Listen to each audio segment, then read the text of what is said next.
네, 여러분 안녕하십니까. 지금 숨가쁘게 전개가 되고 있는 이른바 대선 자금 스캔들. 전체적으로 이게 도대체 본질적으로 어떤 국면에 있는 걸까, 이런 얘기를 좀 해보도록 하겠습니다. 이것은 그 성격을 가장 적나라하게 분석을 해보면 작년 9월부터 계속 진행되고 있었던 대장동 게이트가 대선 게이트로 전체적인 성격 전환을 하고 있다, 이렇게 볼 수 있겠습니다.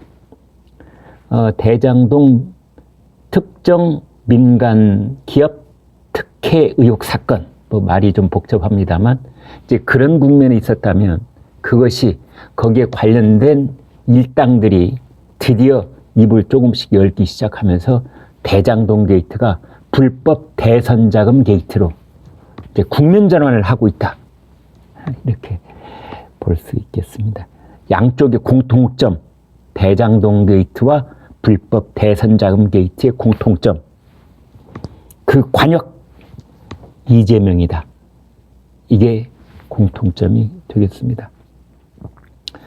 대장동 일당들, 뭐 김만배, 유동규, 남욱, 정영학, 뭐 이런 정민용, 이런 이제 대장동 그 일당이라고 부를 수 있는 범죄 집단, 이 사람들이 드디어 보스의 등에 칼을 꽂고 있다. 보스의 목을 쳐가지고 접시에 담아서 바치고 있다. 왜 이런 상황이 벌어지느냐? 그것은 아마 이 자들은 작년 4월에서부터 8월 사이에 여기저기 한참 돈을 뿌리고 다닙니다. 왜냐하면 마지막 마무리를 잘 해야 되거든요. 대장동 게이트의 마지막을 잘 해야 되거든요. 수천억, 참 정말 이런 말을 하면서도 실감은 안 납니다. 수천억씩 인마이 포켓을 한 그 자들이 뒤탈이 없게 하기 위해서는 마지막에 많게는 수십억, 뭐 수백억씩 뿌려야 되는 겁니다. 그래서 이걸 시하게, 일본말로 그러다가 이 자들이 뜻하지 않게 작년 9월 달에 이제 대장동이 불거져 나오면서 온 언론에 도배를 하기 시작하게 된 거죠. 그때 이 자들에게는 희망이 있었습니다. 희망이란 뭐냐? 참자. 2022년 3월 9일 날 이재명이 당선만 되면, 어디에 대통령이 당선만 되면 우리들의 이런 걱정은 물거품처럼 사라지리라. 이제 거기에는 뭐 그런 게 있었을 거예요. 아마 그쪽 이재명 대표의 측근들, 그러니까 대장동 일당들이 여기 있다면 이재명 그 측근들, 뭐 정진상 지금 정무조정실장, 그 다음에 김용, 대선 당시에 총괄 부본부장 했던 사람, 지금 민주연구원의 부원장, 이제 뭐 이런 사람들이 어떤 게이트이든지 그 몸통은 깃털한테 메시지를 보냅니다. 몸통이 깃털한테 메시지를 보낼 때의 이 요점은 두 갈래입니다. 이거는 뭐 조폭들이나 정치인이나 기업이나 뭐 다 똑같습니다. 당근과 채찍이지요. 당근과 채찍이지요. 당근은 뭐냐? 네가 입만 다물면, 그리고 우리 보스가 대통령이 당선되면 너한테는 엄청난 꽃길이 기다리고 있을 것이다. 걱정하지 마라. 고생은 잠깐이다. 협박은 뭐냐? 이게 이제 채찍인데, 네가 가령 보스의 이름을 한 글자라도 입 밖에 꺼내는 한, 너는 끝이다. 네가 다 뒤집어 써야 될 것이다. 우리는 너를 모른 척할 것이다. 일절 부인한다. 이제 이런 그런 겁니다. 그런데 그 대장동 일당들이 봤을 때는 그 희망을 걸었던 그 보스가 대통령 선거에서 진 겁니다. 대통령 선거에서 진 겁니다. 뭐 박빙으로 졌다 어쩌다 하는데 진 것은 진 것입니다. 이제 이 사람들이 교도소에 앉아서 무슨 생각을 하리라고 여러분은 보십니까? 이렇게 되면은 처음 다 자기 자신의 운명에 대해 생각합니다. 대장동 일당, 도원결의를 했던 네 사람 또 따로 있다고 그러죠. 이 자들이 구속 상태에서, 체포 상태에서 자기 자신에 대해서 돌아보게 되는 겁니다. 그 빈틈을 검찰이 비집고 들어가서 설득을 하는 겁니다. 그러면 이 사람들이 마지막에는 결국은 양쪽 중에 하나를 생각하게 됩니다. 이번에도. 뭐냐? 징역 10년이냐? 아니면 잘하면 집행유예로 나올 수도 있느냐? 저라도 그렇게 생각하겠어요. 여러분도 아마 비슷한 심정이신 분도 있을 겁니다. 여기서 어느 선택을 할 것인가? 대통령 선거에서 떨어져 버린 그분에 대한 충성심을 끝까지 유지할 것인가? 그래 봤자 2027년까지 기다려야 되는데. 아니면 여기에서 집행유예나 징역 6개월, 1년 이 정도로 끝낼 수 있는 그쪽에 선택을 할 것인가? 이제 그래서 심경의 변화가 일어나고 있다고 봅니다. 아무튼 이번에 김용 체포영장에는 불법 대선자금이라는 6글자가 정확하게 적시가 되어 있습니다. 여기에는 이제 검찰은 복수의 증언, 물증 확보가 되어 있고, 사실은 윤석열 대통령 취임 이후 지난 여름부터 7월쯤부터 대대적인 검찰 수사가 다시 시작이 됐다. 이제 이렇게 볼 수가 있는데, 이제 여기에 새로 등장하는 사람이 있는데 이른바 낙가마, 심부름꾼, 중간책. 마약 심부름꾼을 그 중남미에서는 당나귀라고 부릅니다. 이제 이 돈을 전달한 사람, 남욱 변호사, 천화동인 4호 실소유주 1,050억을 배당받았다는 그 사람, 남욱 변호사의 사업상 지인이라고 알려진 이모 씨. 이 사람이 이제 등에다가 현금 따발을 짊어지고 여기저기 갖다 주는 역할을 한 겁니다. 근데 그런 일을 한 사람들을 또 자기가 하고 있는 일이 얼마나 민감한지를 알고 있습니다. 이게 자칫 이 울타리 위를 걸어가고 있는데 한 발 삐끗하면은 징역 10년이 될 수도 있다는 거 알고 있습니다. 그런 사람들은 뭘 해놓을 것 같습니까? 그렇습니다. 보험을 들어놓습니다. 보험. 내가 울타리 위, 담장 위를 걷다가 한 발을 삐끗하거나 어디서 강풍이 불어와서 몸이 흔들리더라도 내 몸을 구원할 수 있는 보험 증서. 그게 이번에 드러난 겁니다. 그건 뭐냐? 내가 돈을 여기저기에 전달을 했다고 할 때 3가지를 메모를 해놓는 겁니다. 언제, 어디에서, 얼마를. 3억, 지하주차장에서, 저쪽 비서관한테. 작년 5월에, 그 이제 2021년 5월 31일 이런 식으로 써놓겠지요. 그 메모지를 보관을 해놓는 겁니다. 수첩이 됐든 메모지가 됐든 이러한 수첩과 메모지는 중요한 증거가 될 수 있습니다. 그게 이제 이 사람들한테는 보험 증서가 되는 겁니다. 만약 자기네들이 그동안 믿어왔던 보수 쪽에서 자기네들을 버릴 기미가 보이면 그 보험 증서가 있다는 것을 알려주면서 나 버릴 거야? 내가 버림을 받은 카드야? 이렇게 거꾸로 협박이 가능한 것이 바로 보험 증서가 되겠습니다. 중간 전달책 그 이모 씨하고 나무기 그 보험 증서를 자기네 보스한테 써먹는 게 아니라 검찰한테 써먹는 겁니다. 검찰한테 다 갖다 주는 겁니다. 자기네들이 그동안 믿었던 이 보스 쪽하고는 이제 더 이상 거래가 불가능하다 라고 생각하는 것이죠.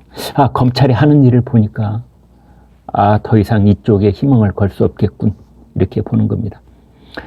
그래서 이제 검찰에서는 이 낙가마 중간 전달책을 했던 이 사람하고 같이 모처에 있는 사무실에 가서 그 메모를 확보를 한 겁니다. 그래 이제 메모를 보니까 검찰의 메모를 보니까 그 메모 내용이 그동안에 유동규, 김만배, 남욱, 정영학 이런 사람들이 쭉 진술을 내온 것과 다 귀가 딱딱 들어맞는 겁니다. 그러면 진술도 증거의 능력이 생기는 거고 이 메모도 확실한 증거물이 되는 것이다. 이렇게 볼 수 있겠습니다. 이 김용 민주연구원 부원장은 성남시 의원을 8년 동안이나 했습니다. 그런데 유래 신도시 개발하고 대장동 또 개발을 하고 이때 사실은 김만배, 유동규, 남욱 이런 일당들이 성남시 의회의 도움이 절실하게 필요했습니다. 유래 신도시를 하나 예로 들어 보겠습니다. 유래 신도시를 민 개발로 하려고 그랬는데 성남시가 관 개발로 하라. 이제 이렇게 돼버린 겁니다. 그럼 큰일 났지요. 민간 개발로 해야 되는데 이걸 관 개발로 하면은 이득이 1,000억짜리가 갑자기 10억으로 줄어드는 겁니다. 100분의 1쯤으로. 그러면 어떻게 해야 되겠어요? 성남시가 입장을 바꾸도록 압력을 내야 되는데 그 압력을 넣을 수 있는 가장 최적의 기구가 바로 성남시 의회가 되는 겁니다. 그래서 우리는 민간 개발을 원했고 저쪽에서는 관 개발을 주장을 하고 있다면 이것의 중간 타협적 민관 개발의 형식으로 바꾸는 겁니다. 그러려면은 성남 도시개발공사를 새로 만들어야 되고 성남 도시개발공사를 만들려면 성남시 의회에서 조례가 통과가 돼야 되고 조례가 통과가 되려면 그것을 앞장서서 밀어붙이는 성남시 의원이 있어야 되는데 그 사람이 김용이었던 겁니다. 그래서 어떻게 보면은 김용이 8억을 받았네 어쩌네 하지만 지금까지 드러난 8억은 빙산의 일각일 가능성이 있고요. 그보다 훨씬 더 큰 엄청나게 큰 돈이 여기에 개입돼 있을 수도 있습니다. 김용 입장에서 본다면 달라고 할 만하니까 달라고 했던 겁니다. 검찰 수사 결과 20억을 달라고 했다면서요. 김용이 유동규한테, 유동규가 남욱한테 이 먹이사슬의 연결고리에서 김용은 20억이 아니라 200억도 받을 만하다고 스스로 생각했을 수가 있습니다. 한마디로 말하면 이놈들아 너네들 1,000억씩 모은 거 내가 알고 있어. 내 돈 내놔라. 내 돈 내놔. 이제 그런 것이죠. 그런데 작년 이제 4월에서 8월 사이에 이런 돈들이 굉장히 많이 이제 오갔는데 그때 김용은 이재명 대선 캠프에서 총괄 부본부장을 하고 있습니다. 여러분 어떤 조직에서든 부자가 붙으면 특히 정치에서는 총괄 본부장이 있고 총괄 부본부장이 있고 사무총장이 있고 사무부총장이 있고 민주연구원 원장이 있고 부원장이 있고 어느 쪽이 더 실세일 것 같습니까? 항상 그런 건 아닙니다만 경우에 따라서 부자 붙은 데가 진짜 실세일 때가 많습니다. 사무총장은 어떤 대외 협력적 또는 얼굴 마담적 뭐 그런 기능을 하고, 사실은 사무총장, 당 사무총장 대신에 사무부총장, 조직 담당 사무부총장, 자금 담당 사무부총장들이 더 실세 역할을 할 수가 있고, 민주연구원도 민주연구원 원장보다는 부원장이 모든 일을 다 총괄하고 진행을 하고 책임지고 이런 자리일 수가 있고, 선거 대선 캠프에서도 총괄본부장보다는 총괄부본부장이 돈 그리고 조직. 이 정치에서는 두 가지 꼽으라면 조직과 돈입니다. 조직이란 건 뭐냐? 인사. 총괄본부장은 그냥 바지저고리처럼 있고, 총괄부본부장이 모든 것을 취합을 하고 이 주물러 가지고 그 내용을 보스에게 직보를 할 수도 있는 겁니다. 그 보스는 누구냐? 후보, 대선 후보. 자기 사람을 거의 꽂아 놓는 거지요. 민주연구원이라는 데는 뭐 하는 곳이냐? 더불어민주당의 싱크탱크인데요. 아주 중요한 역할을 합니다. 핵심 중에 핵심적인 역할을 하는데 그것은 그렇습니다. 2024년 총선, 이제 그때까지 이재명 대표가 별일이 없으면 쭉 총선을 총괄적으로 권한을 행사하게 되는데, 그때 그 권한이 공천권이거든요. 그러면 공천권의 근거를 만들어야 되는데, 전국의 253개 지역구별로 여론조사를 아주 세밀하게 하고 그 자료를 축적해 가야 되지 않겠습니까? 그 다음에 그 곳곳에 있는 당협 위원장들, 지역구 위원장들의 개인 비리를 포함한 여러 가지 정보를 축적해 나가야 되지 않겠습니까? 그 일을 하는 데가 민주연구원입니다. 그래서 차기 공천을 바라는 사람들, 차기 금배지를 노리는 사람들, 자기 지역구 위원장이 되고 싶은 사람들은 민주연구원의 부원장이 얼마나 중요한 자리인지 알고 있는 겁니다. 그 자리에 지금 김용을 꽂아놨다, 이렇게 볼 수 있겠습니다.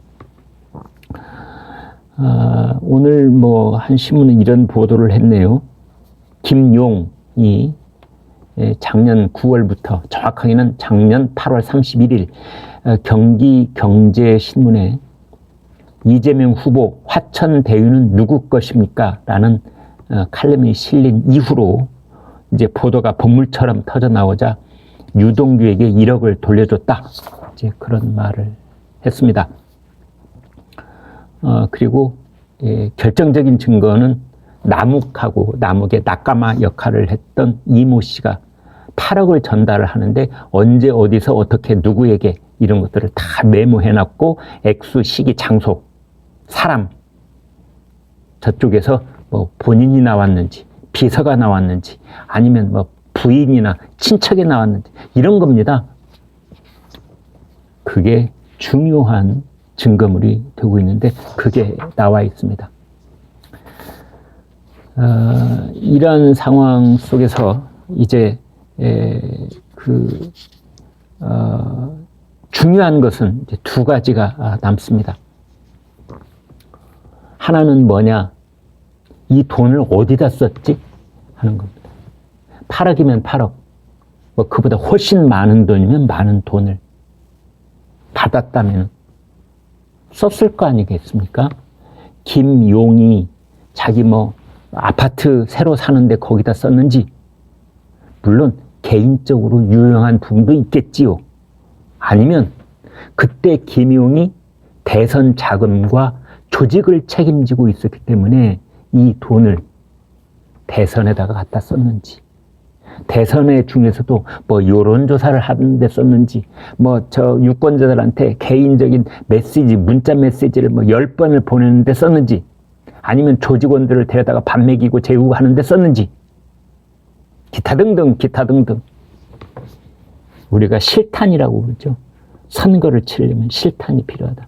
그 실탄을 어디다 썼는지, 그게 첫 번째. 두 번째, 매우 조심스러운 일인데, 이재명 대표가 어떻게 연루되어 있을까 하는 점입니다.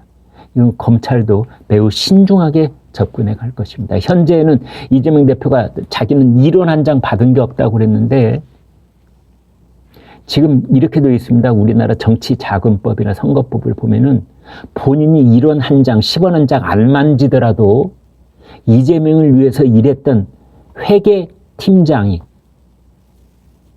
불법 정치자금을 운용을 했다면 그건 후보가 책임지도록 되어 있습니다. 따라서 이재명이 자기가 이론 한 장 본 적도 없고 쓴 적도 없다라고 말을 했는데 이재명이 오른팔 왼팔들이 그 돈을 썼다면 이재명이 형사적 책임을 져야 되는 겁니다. 네, 전체적인 이제 말씀을 드렸는데요. 아무튼 다시 한번 강조 말씀을 드린다면은 문재인 정권 때 그 이른바 적폐청산에 요란했었죠. 각 부처별로 적폐청산위원회도 만들어 놓고 지금 하고 있는 윤석열 정부의 적폐청산은 적폐청산도 아니에요. 거기에 비유하면. 그때도 결국 수사의 종착역은 이명박 전 대통령과 박근혜 전 대통령 두 분 합해서 39년 징역형을 선고하는 데까지가 종착역이었습니다. 그렇다면 이번에는 어디가 종착역일까요? 딱 두 사람이 떠오르십니까? 세상은 그렇게 흘러가는 겁니다. 네, 여러분 구독, 좋아요 부탁드립니다. 고맙습니다.